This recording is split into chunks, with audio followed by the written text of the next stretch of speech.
It's something sweet, but Mara is something bitter. So Naomi at this juncture, she feels that who has dealt with her in a bitter form? Let us read it. Who does she take the blame to?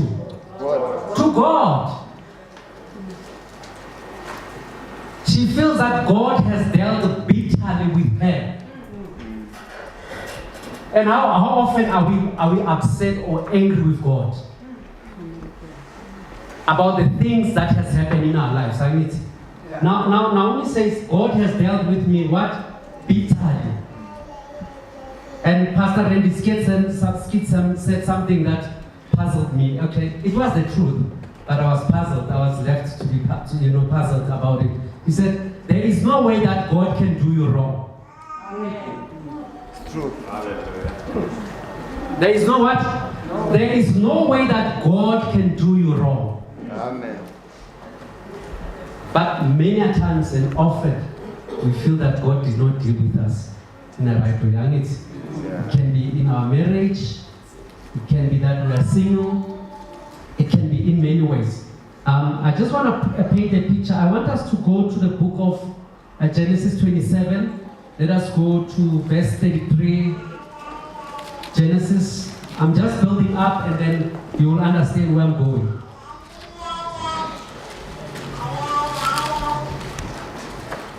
Verse 33 to 41.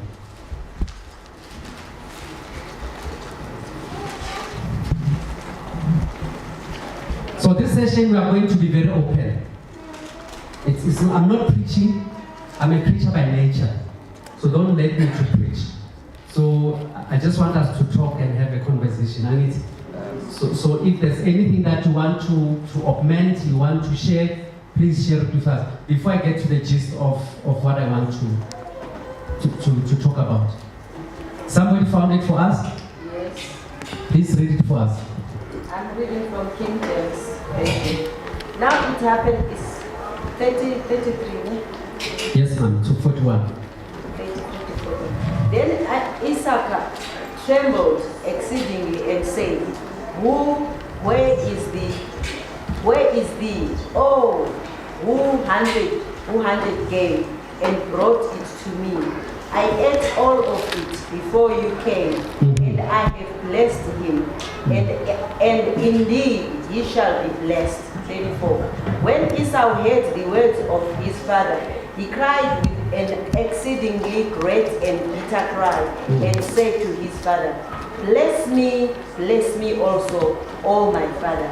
35. But he said, Your brother came with deceit, and he has taken away your blessing.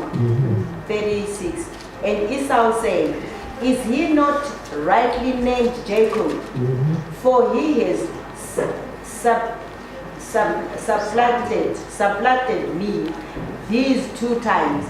He took away my birthright, and now look, he has taken away my blessing. And he said, Have you not reserved blessings to me? 37. Then Isaac answered and said to Esau, Indeed, I have made him your master, and all his brethren I have given to him as servants, with grain and wine. I have sustained him. What shall I do now for you, my son? 38. And Esau said to his father, Have you only one blessing, my father? Bless me also, O my father. And Esau lifted up his voice and wept. Then Isaac his father answered and said to him, Behold, your dwelling shall be of the fatness of the earth, and of the dew of heaven from above. 40. By your sword you shall live, and you shall save your brother. And it shall come to pass, when you become restless, that you shall break his yoke from your neck. 41. So Esau hated Jacob because of the blessing with which his father blessed him. And Esau said in his heart, the days of mourning for my father are at hand. Then I will kill my brother Jacob. 42. No, 41 you're okay, man. Now we know the story, right? We know the story. Now, as Esau felt betrayed by his brother, which is true, he betrayed him. He took his birthright. First of all, he took his birthright because Jacob was very conniving. Jacob was what? Was very conniving. So we do have such family members, right? Who are tricky, who are conniving, who have done us wrong. So in my version it says, Esau, he cried with a loud voice. He wailed. So he cried to a point where he was going, he could not stop. Because of what his brother has done to him. This was the second, he says now it's the second time you're doing this to me. Am I talking a language that we know? Yes. Sometimes there is such sibling rivalry that you cannot understand.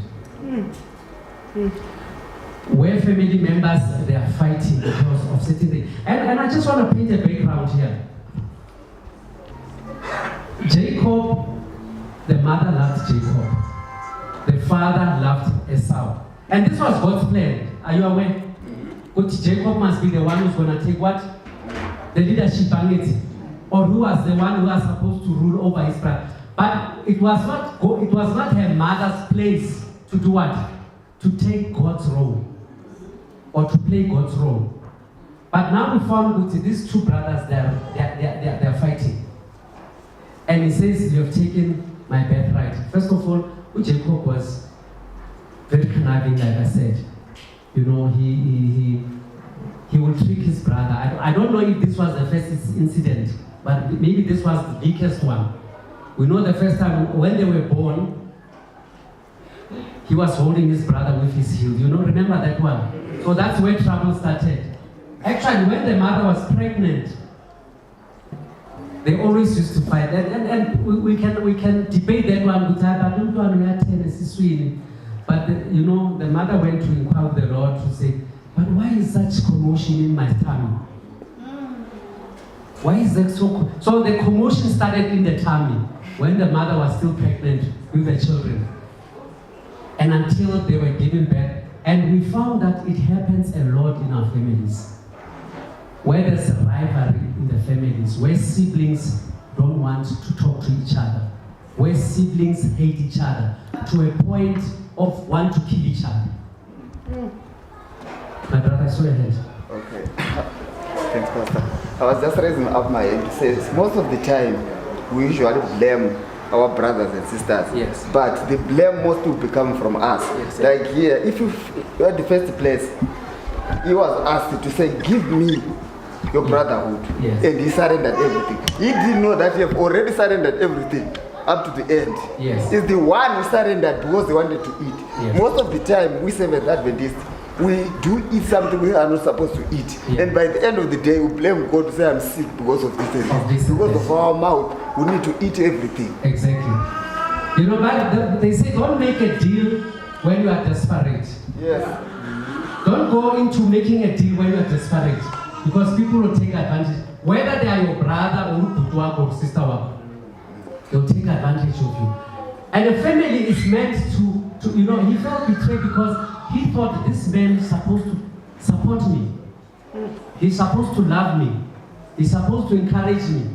But we found that Jacob is very selfish and he is only thinking about himself. I just want to build up a platform and then I'll give to Umama to carry on. Can you go to 2 Samuel chapter 13 verse 1? Then we'll read until I stop you. 2 Samuel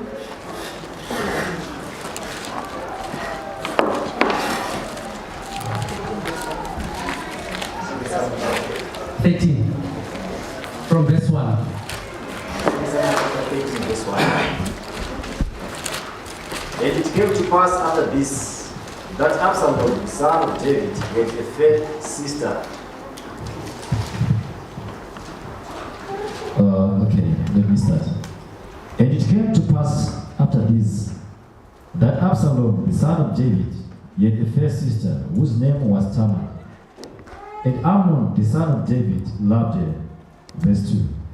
And Amnon was so vexed that he fell sick for his sister Tamar, for she was a virgin. And Amnon thought it hard for him to do anything to her. Verse 3. But Amnon had a friend whose name was Jonadab, the son of Shimeah, David's brother. And Jonadab was a very subtle man. And he said unto him, Why art thou being the king's son, living from day to day? Wilt thou not tell me? And Amnon said unto him, I love Tamar, my brother Absalom's sister. Verse 5.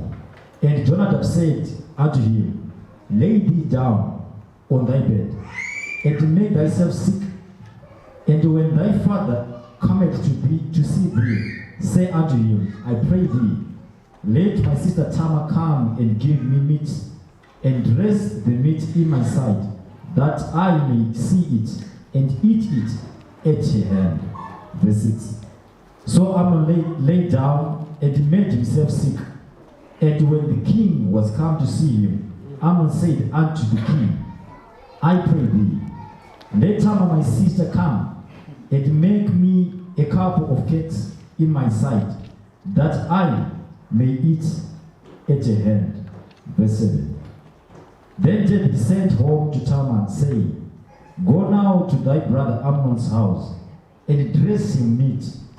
So Tamar went to her brother Amnon's house, and he was laid down. And she took flour and kneaded it, and made cakes in his sight, and did bake the cakes. And she took a pan and poured them out before him, but he refused to eat. And Amnon said, Ye have out all men from me. And they went out every man from him. And Amnon said unto Tamar, Bring me meat into the chamber, that I may eat of thine hand.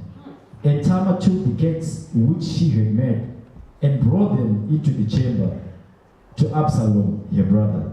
And when she had brought them unto him to eat, he took hold of her, and said unto her, Come lie with me, my sister. Verse 12. And she answered him, Nay, my brother, do not force me, for no such thing ought to be done in Israel. Do not thou this folly. Verse 18. And I, whither shall I cause my shame to go? And as for thee, thou shalt be as one of the fools in Israel. Now therefore I pray thee, speak unto the king, for he will not withhold me from thee. Verse 14. Howbeit he would not hearken unto her voice, but being stronger than she, forced her and lay with her. Yeah, let's leave it there. And he forced her and slept with her. When you go up with the account, it says, after actually I said, if I had to write this one in my version, I would have put it that after he raped her, then he chased her away. Because the Bible says Amnon was so obsessed with her sister. He had that passion for her. And then he had a friend. Did you hear about the friend? Yes. Who ill-advised her? Do we check the friends around Canada? Do we ever check what type of friends are our children with? You know, this is the family of David, isn't it? Yes. You know, David was a warrior. He was strong in the battle, but he was weak at home. David was weak. And then we know the story. What happened that after that, Absalom wanted the father to deal with the matter. Do you know that? Yeah. He wanted the father to deal with this matter because this was her sister. The other one was half sister, half brother. Absalom wanted the father to deal with the matter, but the father did not deal with what? You know, when I read this account, I really thought to myself, why is this family so fragmented? Why is this family so there is no unity in this family? I was asking myself, because David, when Admon said he was sick, he called his father. But the father did not see it coming with it. This one had bad intentions. And I thought if Mama Bega she would have seen this. I thought to myself, if there was a woman who deals with the issue, she would have seen this coming with her. Lomfan is up to something. So it is important, God, Abu Mama, she has given you an eye. You see, one thing again, when I'm this person again, it's very difficult for me to say no. So many times, I'll check with things like that. Just check with my wife. So you have good times on red, I need. I know Butu's on red. I know she'll fight my battle. But what I'm trying to say is that it is important, Butabu Mama, they should always be in the forefront. God has put you there purposely. Now let's look at the scenario. You know, here's this is what we call this family. But this family is polygamist. It's not even a blended family. Is it a blended family? No. It's tame. That is why we couldn't balance from this tame. Why did you show us that? How dangerous it is? Because now there's a half brother, half sister, half father, half mother. Everything is in half. Ubaba sekabona intombazane yakhula. Atsigazi lakhe. Sekaba namiso. Do we see the challenges that we have? Ukhona kumalume abastowuta who are they? So when I look at this story, I saw the scenario, the things that are happening in our country. Umntwana has been raped, she cannot talk. She cannot say, if it's in the family, this is Uzama, say protect, I need. But umntwana in the meantime,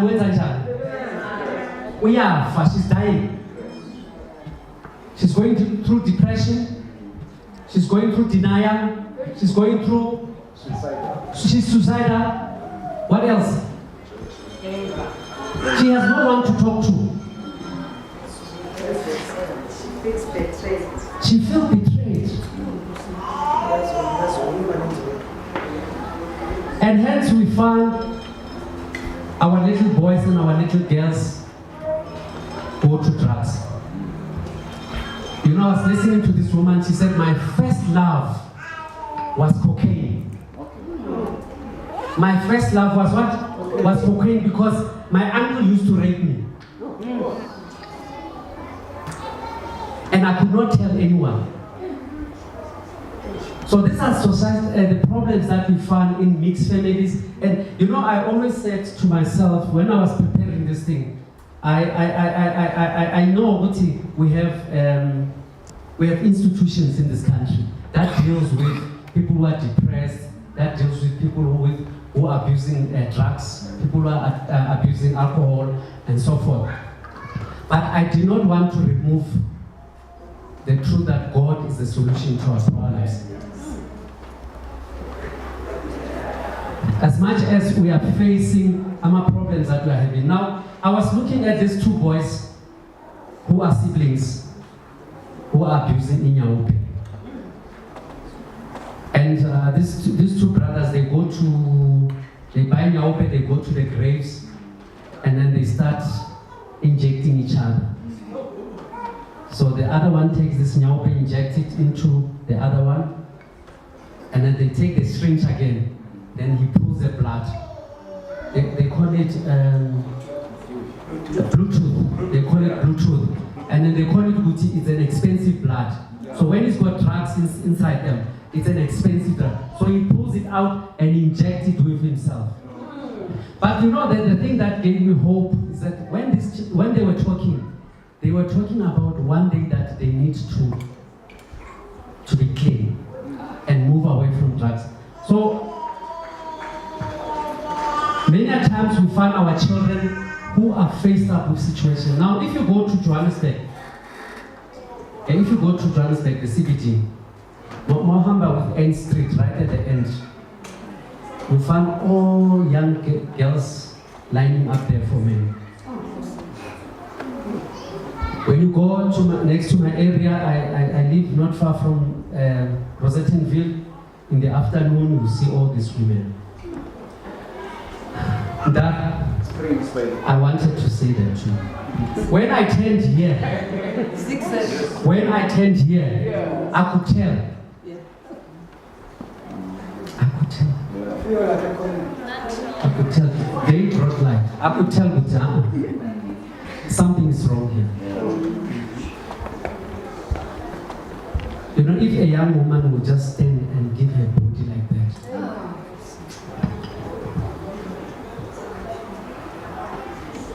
You know, one day we went to fetch, I don't know if we were fetching her or we were fetching the girls, vice versa.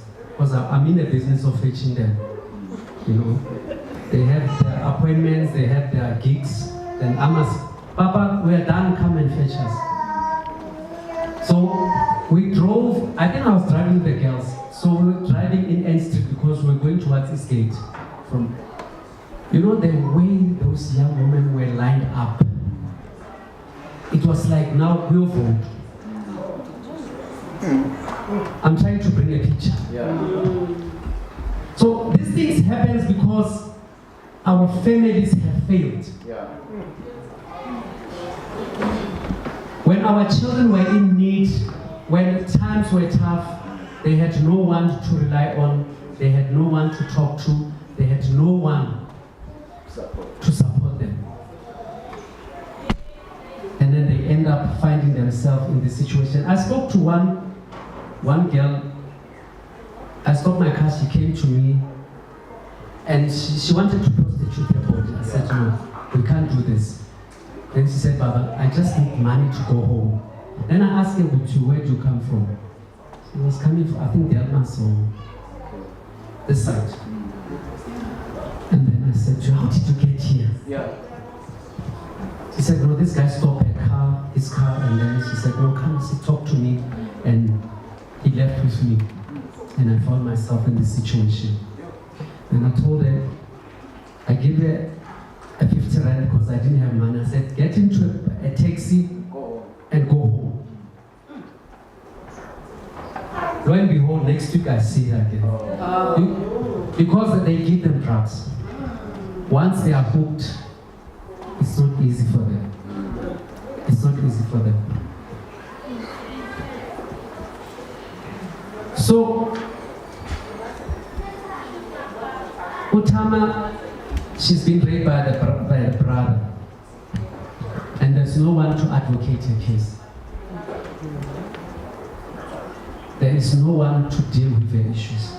And I want us to be as frank as possible, as open as we can. You know, I was asking myself, how do we as a church deal with such situation? Situations that, because we as a church have been called to save the world.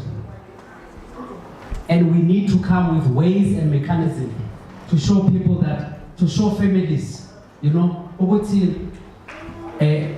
the church has been called to do this. Now, the other type of blended families, which is very popular, which is growing in America, is marriage of same sex. Marriage of same sex. Where my brother will get married, the two of us. That's why we are single now. Oh, what's that?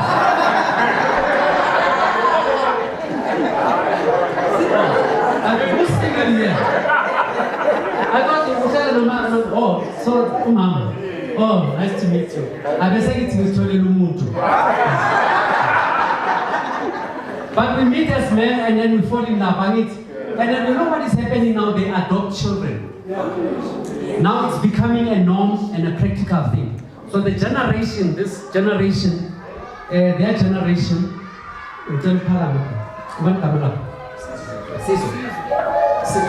yeah, good season. Their generation will find it normal. Is it normal for men to have a problem with it? Yeah. You don't know. You have no issue. But you know, my daughters, I always rebuke them. Papa, this guy, he's so gay. It's not as such. Papa, he's so gay, you know. There's nothing. The generation is coming where we'll see that it is normal. And those who have been adopted, they have been advocated for to say the children can, you know, as two people loving each other, you know, it can be. So we are moving to that society. So we found Uguti. Now, an institution that was introduced by God is gradually distorted and diminishing. Now, the population of America, I can't remember the stats. I think 5 years ago there were about 100 and something million, 190. Well, we don't even come close, South Africa. We don't come close to their population. Now, if half of the population agrees with it, isn't that a big problem? So maybe twice our population agrees with that. It is normal for a man to marry a man and a woman to marry a woman. Now, I want to make a statement that is made by Ellen White. Ellen White says, you know, when they got from heaven, the devil thought and he was sure that he has put a separation between earth and heaven. And how deep is this statement? The devil was convinced that mina nezulu, izulu nomhlaba phelile. So God will never go back in Sabbath to redeem his people. That was the intention of Satan. And he thought, he was convinced that he has overcome Unkulunkulu when it comes to that business.